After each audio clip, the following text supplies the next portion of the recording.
नाज़रीन, एक कैप्सूल खाते ही सारी बीमारियां सामने आ जाएंगी। कौन सा कैप्सूल, इस वीडियो को एंड तक देखिएगा। और क्या आप जानते हैं कि मैदे और छोटी आंत के अंदर छुपी हुई जो छोटी बीमारियां हैं बाज़-औक़ात रिवायती तरीकों से नजर नहीं आती। ये कैप्सूल खाएंगे नजर आना शुरू हो जाएगी। वीडियो को एंड तक जरूर देखिएगा। नाज़रीन, तिब्बी माहिरीन ने एक जदीद हल पेश किया जिसे कैप्सूल एंडोस्कोपी कहते हैं। यह तरीकाकार ना सिर्फ आसान है बल्कि मरीज के लिए कम तकलीफ दे भी है। कैप्सूल एंडोस्कोपी की बुनियाद 1990 की दहाई में रखी गई थी और इब्तिदाई तौर पर इसका मकसद उन जगहों का मुआयना करना था जो रिवायती स्कोप से देखना मुश्किल होता था।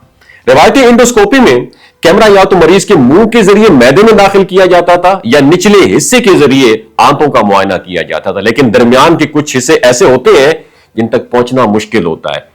अब हम बात करेंगे कैप्सूल एंडोस्कोपी। उसने इस पूरे खला को पूरा किया। इस तरीके में एक छोटा सा कैप्सूल जिसके अंदर माइक्रो कैमरा इंस्टॉल्ड होता है, मरीज निगल लेता है। यह कैप्सूल स्लोली मैदे और छोटी आंत से गुजरता है और हर कदम पर तस्वीर खींचता है। यह तस्वीर बाद में डॉक्टर के पास जाती हैं ताकि वो मसला है जो है उसकी इंडिकेशन निशानदेही कर सकें, जैसे अल्सर हो गया, सोजिश हो गई या दीगर गैर मामूली जो इलामात है उनको निशानदेही कर सकेगा। अब इस टेक्निक में एक और कदम भी आ गया है, वो है एआई, मसनूई ज़हानत की मदद से काम करने वाली कैप्सूल एंडोस्कोपी।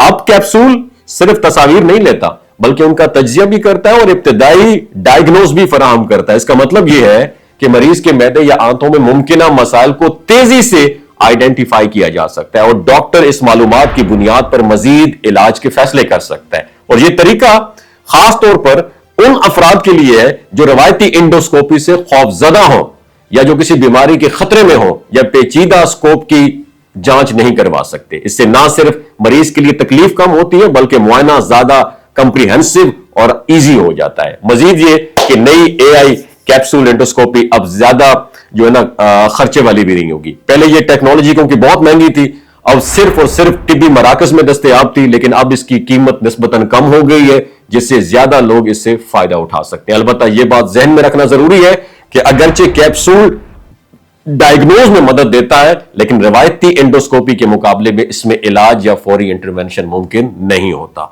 आसान अल्फाज में कैप्सूल एंडोस्कोपी एक गैर मदाखलती, जदीद और ज्यादा मरीज दोस्त तरीका है जो मैदे और छोटी आंत के अंदर छोटी जो छुपी हुई बीमारियां हैं उनको आइडेंटिफाई करने में हेल्प आउट करता है। और अब एआई की मदद से यह तरीका मजीद तेज और मौसर हो गए जिससे डॉक्टर्स को जल्द डायग्नोज करने में मदद मिलती है और मरीज कम तकलीफ उठाता है। आपकी क्या राय है नीचे कमेंट सेक्शन में जरूर बताइएगा। अपना ख्याल रखिएगा। अल्लाह हाफिज।